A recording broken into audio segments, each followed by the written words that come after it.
Captain Sarah Chen stood at the helm of the ESS Horizon, her eyes fixed on the swirling purple barrier that marked the edge of Galactic Union space. After 15 years of space exploration, she never imagined she'd be about to commit what amounted to interstellar trespassing. But desperate times called for desperate measures. Final readings confirmed, Captain, Lieutenant Rivera announced from the science station. The element signature matches our predictions. The Centauri 7 deposits are definitely on the other side of that barrier.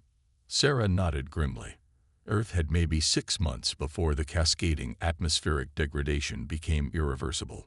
Without Centauri 7's unique properties to help stabilize the runaway greenhouse effect, billions would die. The fact that the Galactic Union had declared this entire sector off-limits to primitive species like humanity didn't change that reality. All stations, final status report, she ordered, her voice steady despite the weight of the moment. Engineering ready, all systems nominal, came Chief Rodriguez's response. Medical bay prepared for contingencies, Dr. Kane reported. Weapons and shields at full capacity. Security Chief Mason confirmed, though they all hoped those systems wouldn't be needed. Sarah took a deep breath. Send the prepared message on all frequencies. Let's hope they're willing to listen. The message was simple. Earth faced an environmental catastrophe. They had detected vital resources in Union space, and they requested emergency access for humanitarian reasons. They had broadcast it continuously for the past week while approaching the barrier. So far, silence had been the only response. Barrier crossing in 3 minutes, Rivera announced. Sarah addressed the crew over the intercom. This is your captain speaking. We all knew the risks when we volunteered for this mission. Earth is counting on us. Whatever happens next, I want you to know how proud I am to serve with each of you. Chen out. The Horizon's advanced sensors detected the Union patrol ships long before they came into visual range. The aliens had been watching, waiting to see if the humans would actually dare to cross their border. Now they would find out. Multiple ships decloaking, Mason reported tensely. 7. No, 9 vessels. Varying sizes, but at least 3 are capital ships. The alien vessels were beautiful in their own way, all sweeping organic curves unlike the more utilitarian human design aesthetic. But the weapon ports dotting their hulls were unmistakable. They're hailing us, Communications Officer Park announced. On screen, Sarah ordered, straightening her uniform. The alien that appeared was vaguely humanoid, but with iridescent scaled skin and multiple pairs of eyes arranged vertically. When it spoke, the universal translator rendered its words in precise, clipped tones. Human vessel, you have been warned repeatedly. This space is forbidden to your kind. Turn back immediately or face destruction. I am Captain Sarah Chen of the Earth Science Ship Horizon. She responded calmly. We come seeking aid in a humanitarian crisis. Millions of lives are at stake. We request temporary access to. Your primitive problems are not our concern. The alien cut her off. The Union's borders are absolute. This is your final warning. Sarah felt a familiar anger rising at the casual dismissal of human life, but kept her voice level. With respect, we cannot comply. The element we seek exists in abundance here, while our world dies for lack of it. Surely there is room for compassion in your laws. The alien's multiple eyes blinked in what might have been surprise at her continued defiance. You would risk war to save your dying world. We would risk anything to save innocent lives, Sarah replied. Though we prefer to make friends rather than enemies. A new voice cut in, another Union commander, but this one's scales were duller, marked with age. Fascinating. Most primitive species cower when confronted with superior forces. Yet you humans argue philosophy while surrounded by our weapons. If philosophy fails, we're prepared to demonstrate other human traits as well, Sarah said. But I believe there's a better way forward, one that benefits us both. The older alien made a sound that the translator rendered as thoughtful humming. You are either very brave or very foolish, human. Perhaps both. Old position while we confer. The connection cut off, leaving the bridge crew in tense silence as they waited to see whether their first contact with the Galactic Union would end in diplomacy or destruction. Sarah allowed herself a small smile. At least they were talking. It was a start. Around them, the Union ships maintained their encirclement formation, weapons still charged but not yet targeting. On the horizon's view screens, the purple barrier continued its hypnotic swirling, marking the boundary between human space and whatever fate awaited them on the other side. The next few minutes would determine whether humanity's desperate gamble would open new doors among the stars or close them forever. Hours pass as the Union ships maintain their encirclement of the horizon. In the ship's science lab, Lieutenant Rivera had made a discovery that changed everything. "Captain, you need to see this," he called over the comm. "Something's not right with these readings." Sarah arrived to find Rivera's workstation surrounded by holographic displays of energy signatures and mineral composition charts. His dark eyes were wide with excitement or fear, perhaps both. "The Centauri 7 deposits we detected. They're not natural formations. These are refinement signatures. The Union isn't just hoarding the element, they're actively processing it." Sarah studied the data, her expression hardening. "And based on these output levels, they're producing far more than they could possibly need." "Exactly," Rivera confirmed. "While worlds like Earth suffer, they're stockpiling enough Centauri 7 to stabilize the atmospheres of 100 planets." Before Sarah could respond, the ship's alert system activated. "Captain, to the bridge." Park's voice carried urgency. "The Union Council is responding." The main view screen showed not just the local commanders, but a full assembly of alien species. Some were vaguely humanoid, others completely alien. Crystalline beings, energy forms contained in mechanical shells, and things that defied easy description. The eldest-looking of the scaled aliens spoke first. "We have reviewed your situation, humans. Our laws exist for good reason. Lesser species lack the wisdom to properly manage advanced resources. With respect," Sarah replied, "we've discovered that you're processing Centauri 7 in vast quantities while denying its existence to others. How does that wise resource management?" A ripple of surprise moved through the alien council. The crystalline being's facets flickered with colored light as it spoke. "How did you determine this? Your scanning technology should not be capable." "Human ingenuity," Sarah cut in. "We're full of surprises. The real question is why you're hoarding an element that could save countless lives across the galaxy." "The Union maintains order," the scaled elder declared. "We decide which species are ready for advancement. Humans are too unpredictable, too willing to challenge your authority." Sarah's voice carried an edge now. "Too likely to expose your artificial scarcity to other species you've deemed unworthy." The energy being's mechanical shell hummed as it moved forward. "Captain Chen speaks truth that many of us have long ignored. The old policies of restriction serve only to consolidate power, not promote genuine development." Chaos erupted in the alien council as factions began arguing. Sarah caught glimpses of long simmering tensions bubbling to the surface. The Union wasn't as united as they pretended. "The human ship must be destroyed," the elder insisted.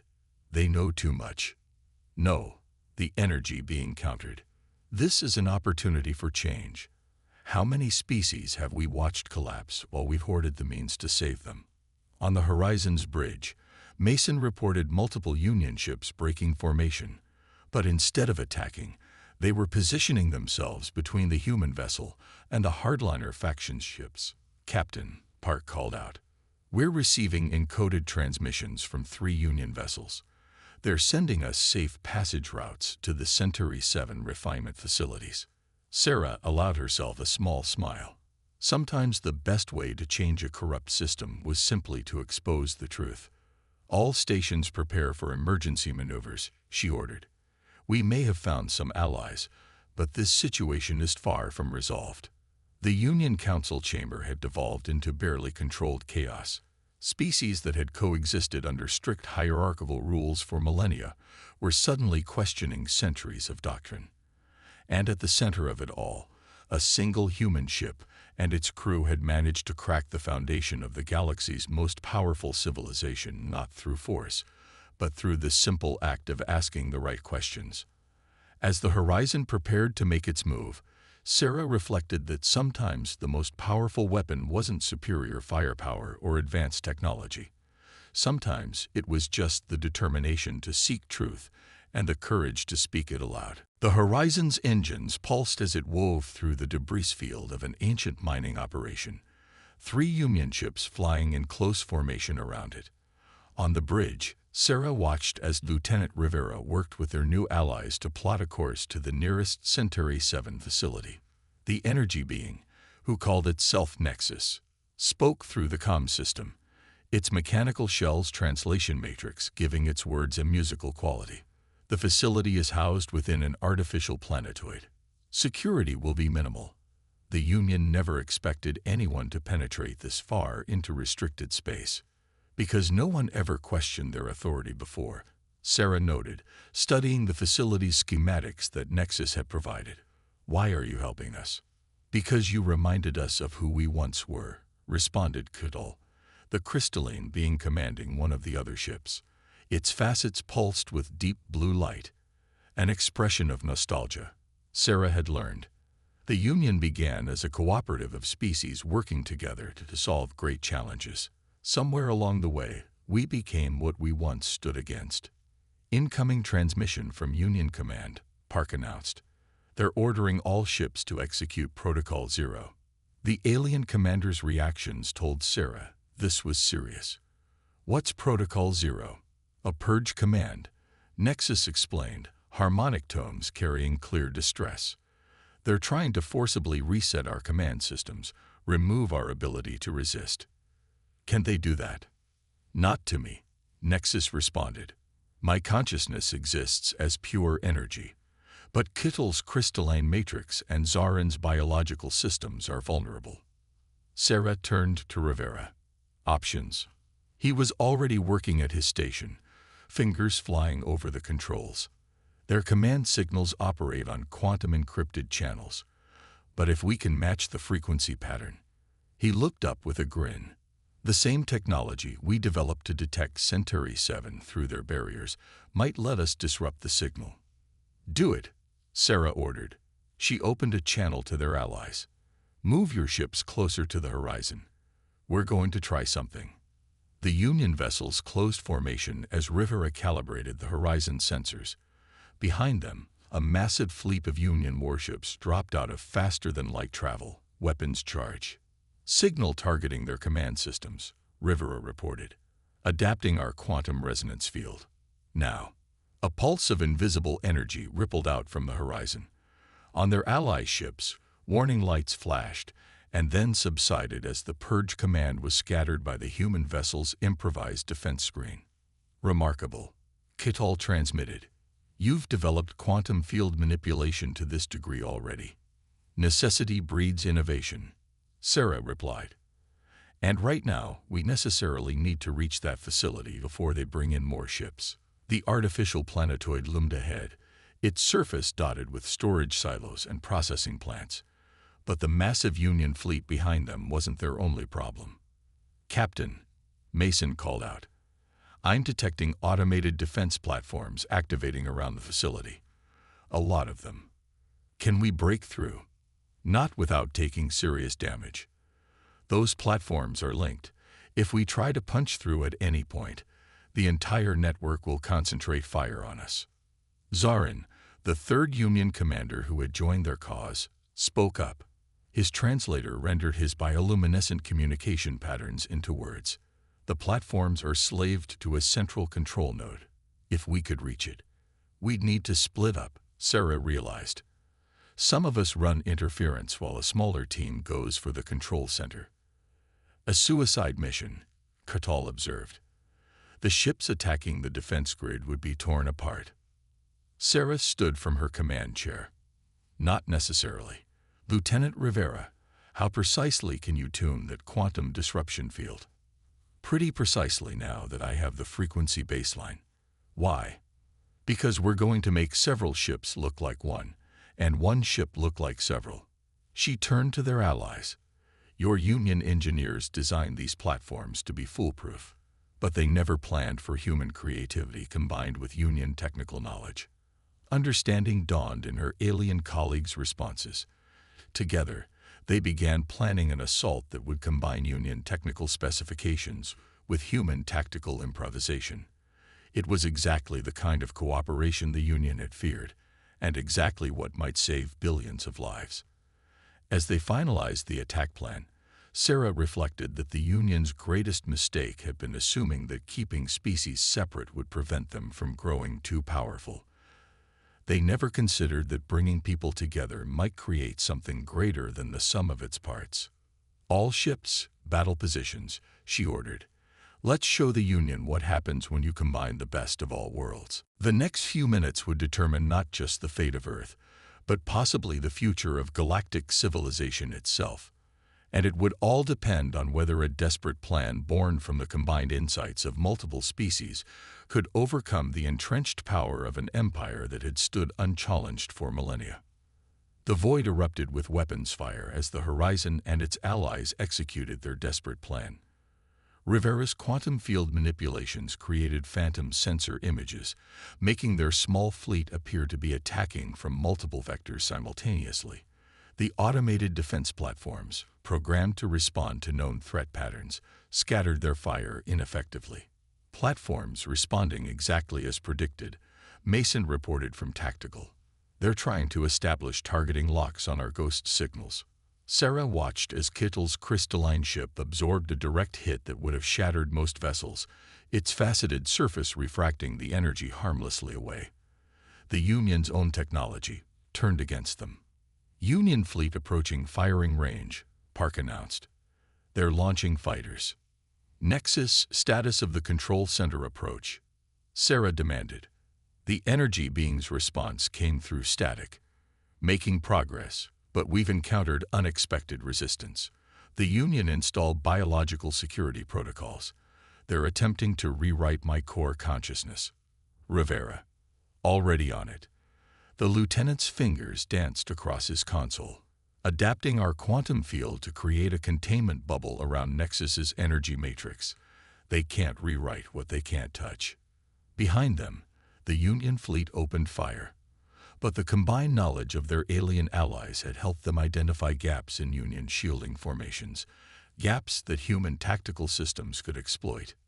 New contact. Mason's voice carried urgency. Massive ship dropping out of FTL directly ahead. Configuration unknown. The vessel that appeared dwarfed everything else in the battle. Its surface rippled with organic technology far beyond even Union standards. On the command channel, the Elder's voice boomed. Behold the Arbiter, humans, the Union's ultimate enforcement vessel. Surrender now, and your deaths will be quick. Sarah opened a channel to all Allied ships. Status report. Do we have enough Centauri 7 yet? Negative. Zarin responded. Refinement facilities are locked down. We need direct access to.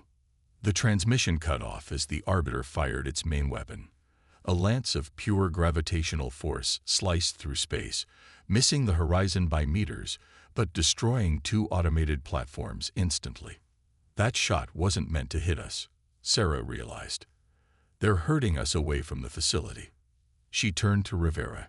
Can we adapt your quantum field to affect their gravitational weapon? Not directly, but... He paused, eyes widening. Captain, what if we didn't fight the gravity? Explain. Their weapon creates localized gravity wells. With precise timing, we could use those wells to slingshot ships past their defensive line.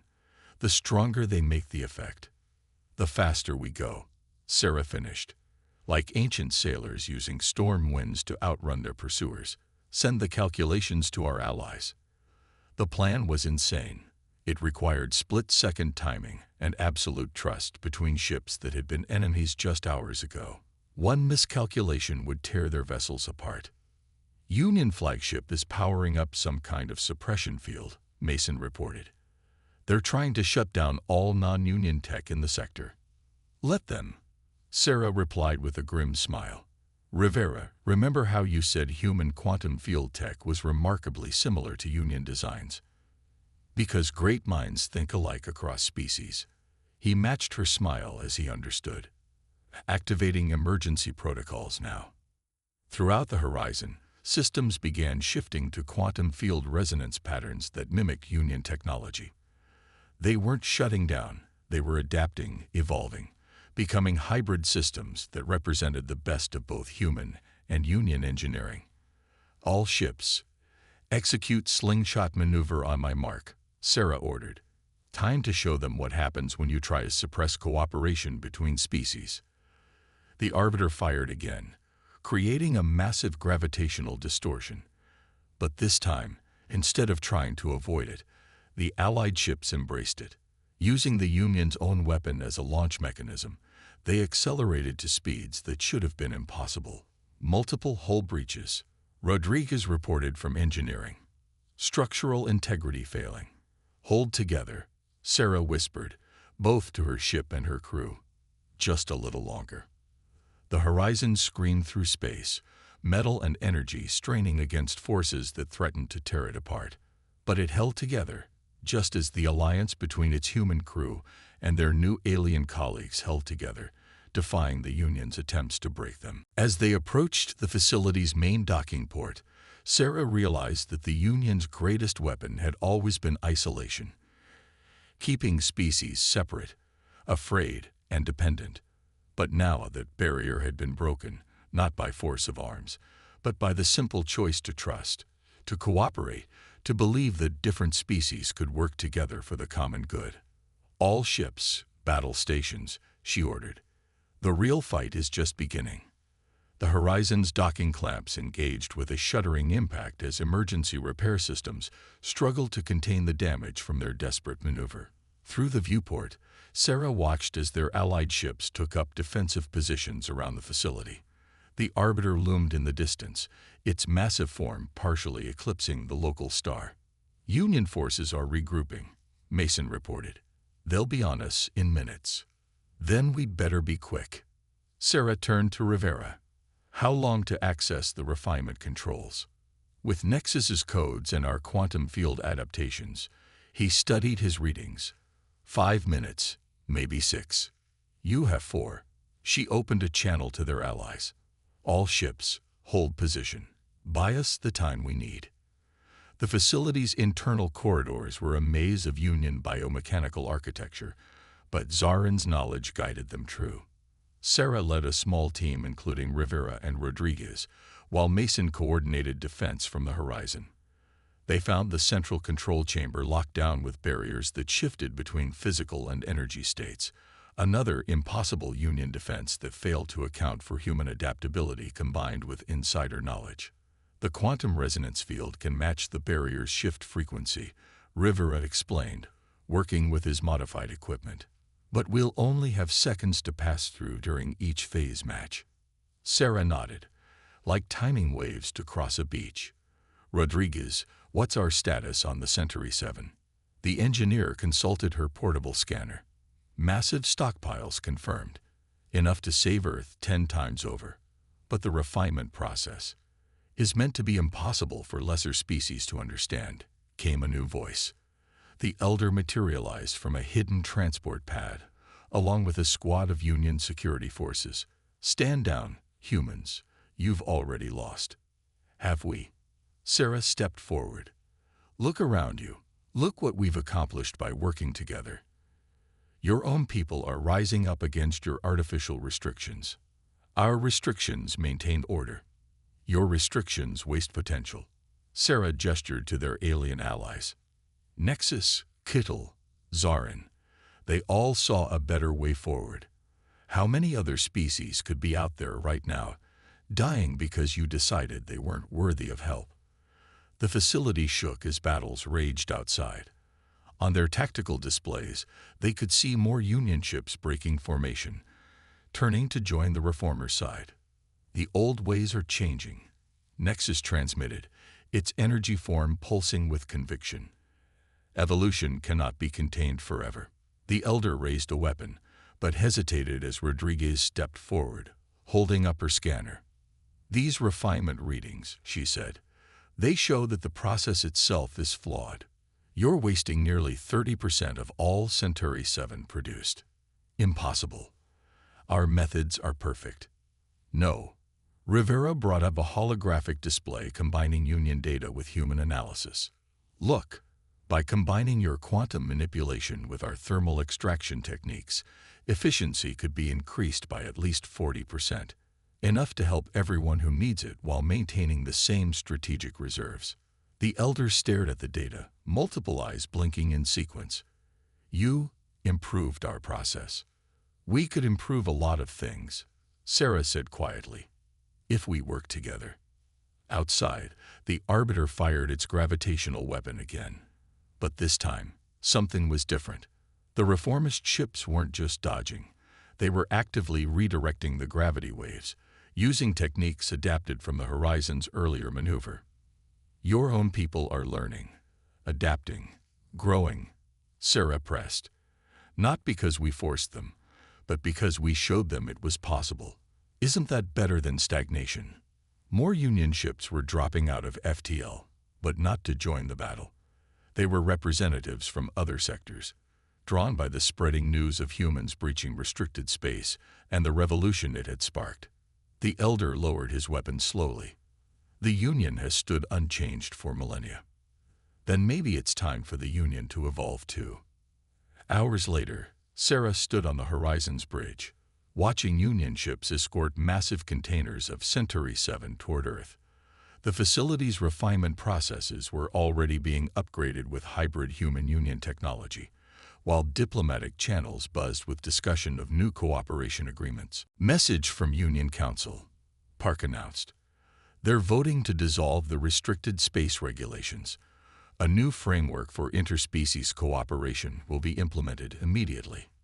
"And Earth?" Sarah asked. "First shipments of Centauri 7 will arrive within the week. We'll have enough to stabilize the atmosphere before any irreversible damage occurs." Sarah smiled, thinking of all the worlds that would now have access to the resources they needed. The Union hadn't just been transformed, it had been reborn. "Captain," Rivera called from his station, "we're receiving requests from 17 different species asking about technological and scientific exchange programs. Tell them we're ready to talk." Sarah looked out at the stars, no longer forbidden, but full of possibility. After all, we've got a lot to learn from each other. The Horizon's crew had set out to save Earth. In the process, they had helped forge a new era of galactic cooperation. Not through force of arms or technological superiority, but through the uniquely human traits of adaptability, determination, and the willingness to reach out to others even across the stars. The Union had sought to contain humanity's potential. Instead, they had become part of something greater, a true alliance of species working together to forge a better future for all. And it had all started with a single ship willing to challenge the boundaries of what was possible.